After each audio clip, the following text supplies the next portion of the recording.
Welcome इकराम media television पे join किया है सीनियर रहनुमा, सीनियर सियासतदान, एमएनए रह चुकी हैं, प्रेसिडेंट मोमिन मिंग रह चुकी हैं, नुसरत वाहिद साहबा मेरे साथ हैं। मैं आपको वेलकम करता हूं अपने शो में।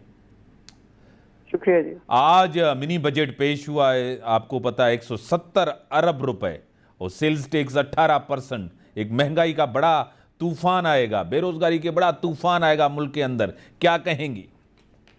बिस्मिल्लाहिर्रहमानिर्रहीम। बहुत शुक्रिया इनका अपने प्रोग्राम में लेने का। मुझे देखें, ये वो लोग हैं जो जिनके प्लाजे और बड़ी बड़ी गाड़ियां और कपड़े और दुनिया जहान की चीजें देख लें आप, वो तरगीब दे रहे हैं अवाम को कि अवाम सादगी अपनाएं।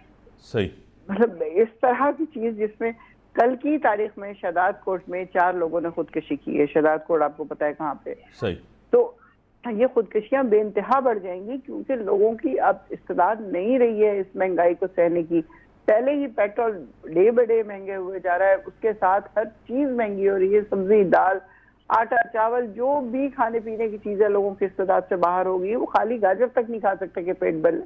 मतलब इस किस्म की सिचुएशन क्रिएट कर दी है इन्होंने, और अब पता नहीं कितने अरब का और टैक्स लगा दिया है अवाम के ऊपर कि उनके लिए वाकई जीना बहुत हराम हो जाएगा।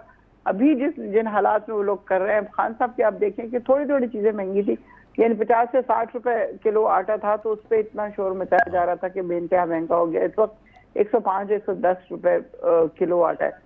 तो मुझे बताएं कि अवाम उस वक्त इतनी परेशान थी, उनसे नहीं खरीदा जा रहा था चीजें, तो अब कैसे वो खरीदेंगे? जबकि सबसे इम्पोर्टेंट चीज आपकी ट्रांसपोर्ट होती है। अगर वो बाइक भी चलाने के लिए डलवाएगा पेट्रोल, तो कितना पेट्रोल डलवा लेगा कि वो सुबह से लेकर शाम तक चला सके उसको? और वो पेट्रोल डलवा ले तो फिर खाना कहाँ से खाएगा? खाना खा लेगा तो बिजली का बिल कहाँ से देगा? बिजली का बिल दे दिया तो बच्चों की फीस कहाँ से देगा? फिर कपड़े, यूनिफॉर्म कहाँ से आएंगे? मतलब कोई एक चीज तो हो जिसको बंदा कहे कि वो रिलैक्सिंग हो आवाम के लिए।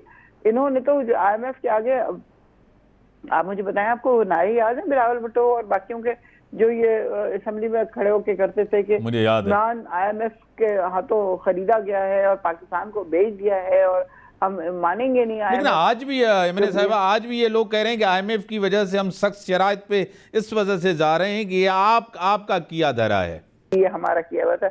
इससे पहले 23 दफा जब गए थे वो भी हमारा ही किया हुआ था, हम ही लोगों ने जाके सारा कुछ किया था। हम तो फिर भी 1.5 साल तक रुके रहे कि किसी ना किसी तरह हम इसको यहाँ पे रोक लें और हम ना जाएं उनके पास, ताकि वो चीजें खराब ना हो। लेकिन जाहिर है जो कर्ज पाकिस्तान के ऊपर था, जो रिजर्व में पैसे थे, जो बाकी चीजें थी, उन सब को करने के लिए हमें उनके पास जाना पड़ा।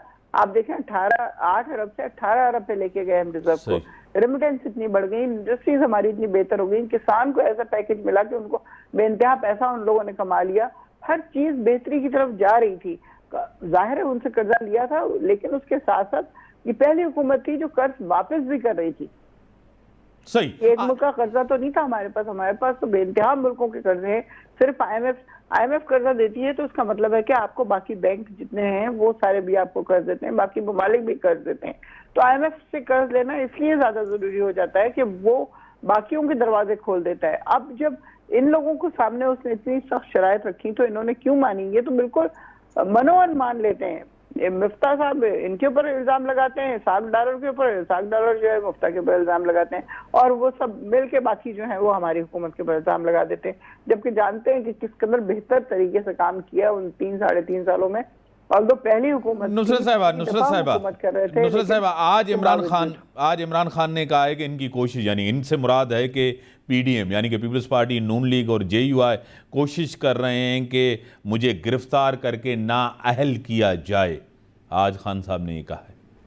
तो वो देख तो रहे, नजर तो आ रहा है, वो अब मेडिकल ग्राउंड पे वो है, लेकिन उसके बावजूद अदालत कह रही है नहीं जी 3:30 बजे तक भेज दो, फिर 8 बजे तक भेज दो। कैसे भेज दो भाई? वो 2 कदम अभी मुश्किल से चलते हैं, उनको किस तरह भेज दिया जाए? अभी उनको टाइम तो दो कि थोड़ा सा वो ठीक हो जाए, लेकिन नहीं, कुछ नहीं हो रहा। जाहिर है पता नहीं क्या होता है। अब 8:15 साढ़े 8 बजे अब आपको पता है कि इस मुल्क के अंदर हर किसी ने कहा था कि हम रेड लाइन है, हमारे साथ कुछ हुआ, तारीख में सबके साथ हुआ, बीबी के साथ हुआ, भुट्टो साहब के साथ हुआ, आपको पता है नवाज शरीफ के साथ हुआ, सबके साथ ही होता। खान साहब भी कहते हैं कि मैं रेड लाइन हूँ।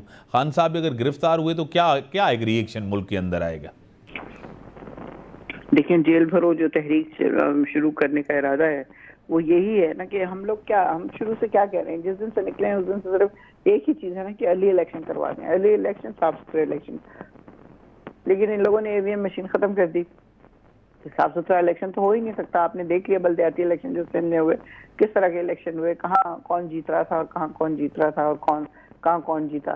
तो ये वाली चीजें इसी तरह जारी रहेंगी और अल्लाह जाने क्या बनेगा, सिवाय इसके कि जेल भरो तहरीक का जो मुझे सबसे बड़ा खतरा है वो ये है कि ये लोग जेल में उनको डाल के खान साहब को, उसके बाद ये नहीं कि जिस तरह ये शहजादी बेगम और उनके अब्बा रहते थे कि जहाँ पे साफ सुथरी सफेद चादरें बिछती थी, जो उनके ऑर्डर पे उनका घर का खाना आता था, नाश्ते पे लिखा जाता था, दोपहर को ये चाहिए, दोपहर को लिखा जाता था, रात को ये चाहिए, वो सारा नाश्ता उनका आता था। कमरे में एसी भी है, पंखा भी है, टॉयलेट बेइंतहा अच्छा है, उनके हिसाब से वो टाइलें चेंज की जाती हैं, अखबार है, टीवी है, सब कुछ उनके पास था। इस तरह की जेल थोड़ी थी कि हम नहीं रोए। आप पूछो जाके सवाती साहब से, आप पूछो शेख रशीद से, आप पूछो शहबाज गिल से, किस किस तरह के हालात का सामना किया है उन लोगों ने। वो कहता है ना इमरान रियाज के, कोई पता नहीं चलता, ऊपर काला कपड़ा डाल देते हैं और एक थप्पड़ इधर से आता है, फिर कोई बेल्ट मारता है, फिर कोई कुछ करता है। या क्या हो रहा है भाई, हमसे पूछना है तो पूछो, मार क्यों रहे हैं? लेकिन एक चीज और भी है ना, एक और भी चीज है कि पीडीएम के अंदर से भी एक आवाज़ आई है। शाहिद खाकान अब्बासी साहब ने कहा है कि इमरान खान को जेल में न डाला जाए, उसकी मुखालफत की है। लेकिन ऐसे लोग भी हैं जो बात ये भी कर रहे हैं, दूसरी तरफ कह रहे हैं कि मियाँ साहब जेल गए थे, जरदारी साहब गए थे, मोहतरमा फरियाल टालपुर साहिबा जेल गई थी, मरियम नवाज साहिबा जेल गई थी, तो इमरान खान को भी अगर जेल जाते हैं तो जाने दें, उनको भी जाने दें। जेल नहीं भेजा था, इनके मुकदमे पहले से थे। ये वो लोग हैं जो एक दूसरे के पेट फाड़ रहे थे, सड़कों पे घसीट रहे थे और पता नहीं क्या क्या कर रहे थे। जरदारी साहब को पहले 11 साल जेल हो चुकी थी, जबान उनकी काट दी थी, पता नहीं क्या क्या कुछ। तो मुझे बताएं, ये वो मुकदमे हमने नहीं बनाए थे। हमने सिर्फ इतना किया था कि हमने अदलिया को, नैब को, FIA को, सबको आज़ाद कर दिया था कि आप जो काम कर रहे हैं वो आज़ादी से करें, आपके ऊपर कोई प्रेशर नहीं होगा। इसलिए वो चीज़ें तेज़ होनी शुरू हुई और उस ज़माने में पनामा आ गया। हमने तो पानामा नहीं कहा था, हमारी वजह से तो पानामा नहीं आया था। तो ये सारी चीजें, इस पे खामखा PTI को इल्जाम देना बहुत ज्यादा बुरी बात है, क्योंकि सब कुछ ये लोग पहले से कर रहे थे। एक दूसरे को लेट डाउन करने के लिए सारी उम्र से यही करते रहे। नैब भी इन्होंने खुद ही बनाई है और फिर 1-1.5 साल पहले ये होता था कि एक दूसरे के खिलाफ बोलना शुरू हो जाते थे, फिर जो जीत जाए उसकी बारी, फिर उसके बाद फिर आ गए हुकूमत में, फिर चलो जी अल्लाह खैर सल्ला। तो ये बड़ी मेहरबानी आपने टाइम दिया, बड़ी मेहरबानी आपने टाइम दिया। नुसरत वाहिद साहब का पॉइंट ऑफ व्यू आपने सुना, तहरीक इंसाफ का पॉइंट ऑफ व्यू आपने सुना, तहरीक इंसाफ क्या चाह रही है, महंगाई, बेरोज़गारी हद अधिक है मुल्क के अंदर। नाज़रीन संग इजाज़त, अल्लाह हाफ़िज़।